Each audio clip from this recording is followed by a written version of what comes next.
Hello! Thank you for joining me to unwrap the magic of the floating tool on your BenQ board. If you don't already know, the floating tool is the circle icon on your board that has the pencil in it. And a quick tip for the floating tool, if it's all the way on that side of your board and you want it on this side, you can just hold up 2 fingers and press anywhere on the board and that floating tool will come right to you. To open the floating tool, you just tap the pencil in the center. You can actually now customize the floating tool. By tapping on the pointer icon, you get a couple of options. The always on floating tool will keep the floating tool on at all times. So regardless of the input being used or the app being used on the board, that floating tool will always exist. If you don't want it to exist at all times, you can toggle that off. And to bring up the floating tool, you just open the sidebar on one of the sides of the screen and tap on the floating tool at the bottom and it will bring it right back for you. You can also auto minimize the floating tool. So right now, if I do not have the auto minimize floating tool option set, when I make an annotation on my screen, you'll see that my floating tool is still open here. When I choose the auto minimize and then I come back and I add another annotation, you'll notice now my floating tool has minimized so that it's not taking up so much space. You can kind of move that out of the way and then it will auto minimize for you. You can also change the color of your floating tool. So you can tap on a color icon here. If you want to change the color, you just hold down on the color and it will bring up your color wheel. Then you can change and select a different color should you choose. Once you have that color selected, it will save here. You can have up to 5 colors. And now your floating tool is whatever color of your choosing. You can also adjust the opacity as well. So if you want your floating tool to be a little bit more transparent or if you want it to be a solid color, you can just slide that one way or the other to change the layout and the look of your floating tool. As I mentioned, the floating tool always exists on your board. So if you're utilizing something like Canva, and you want to annotate or you want to have students come up and annotate on the board, you can quickly use that floating tool to grab your marker, pen, and highlighter resources. You'll notice here that the annotations that I made on my home screen do still exist here because the floating tool annotations are more like an annotation overlay. This is perfect for when you're modeling or you want students to come up and show examples.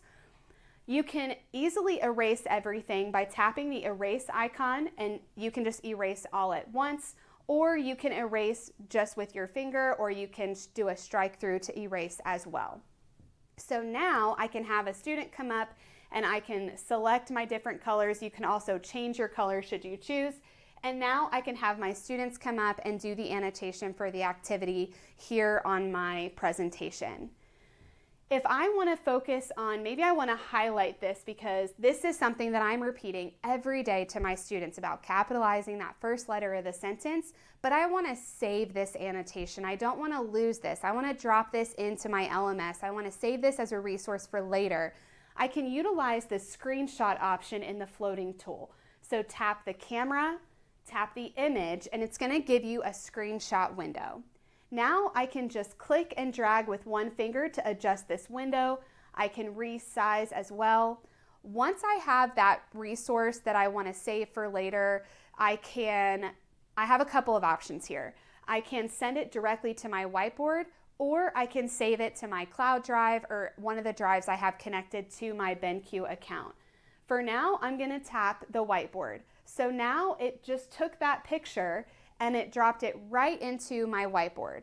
So I can reference this for later, or maybe I want to have my students come up and they're going to give me some more examples. So now I have my working space in my whiteboard as well as my captured annotation to reference for later. I can also do the same thing with an input. In this case, I don't have a computer connected to the board right now, but I am casting my computer screen to the board. So I can tap on InstaShare and you'll still notice my floating tool is right here. So now I want my students to come up and I'm going to have them come highlight the important information in this writing prompt. So I'm going to tap the highlighter and I want them to come and I want them to point out what are the specific instructions being provided to us. So again, being able to really utilize the floating tool regardless of what's being displayed on the screen is such a huge help in the classroom. A few other things in the floating tool that you may not know about are also our teacher tools. We do have an entire teacher toolbox here. This is a great place to access the timer. And again, these tools will exist regardless of what's displayed on the screen. So now I can start my timer. I can even make it a little floating tool. So now you can see when I go back to my home screen, this is still counting down because that is a floating tool that I've now got. I can also pull up some of my student engagement tools as well, such as the scoreboard. So now I can select a few teams. I can change the names by clicking directly into the team names. And now I have my little scoreboard that again, I can make into a floating tool. And to give my students points or my groups points, you just swipe up. If you want to take away a point, you can just swipe down. And so now I can make that my little floating tool and it will keep track of the score as I go. We also have a tool called the spotlight. So the one that looks similar to a flashlight, you can actually toggle between a flashlight and a reveal tool.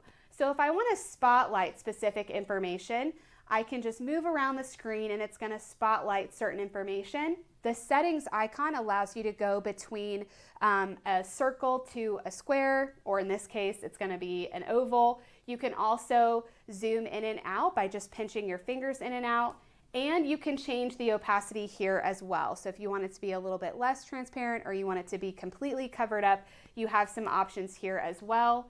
If you want to flip back over to that reveal tool, you just drag from the corners and it will allow you to change the size. So if I want my students to only read the first paragraph, I can just slowly reveal as I go and kind of have an easy to access screen reader as well.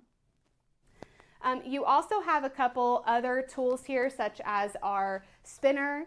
Your spinner will also go into a floating tool and it will populate that group that's been selected and it will keep it on the screen. So again, you've got some options to customize your floating tool in terms of if you want it to stay on the board, if you want to be able to access it at all times, auto minimize or not, as well as changing the colors.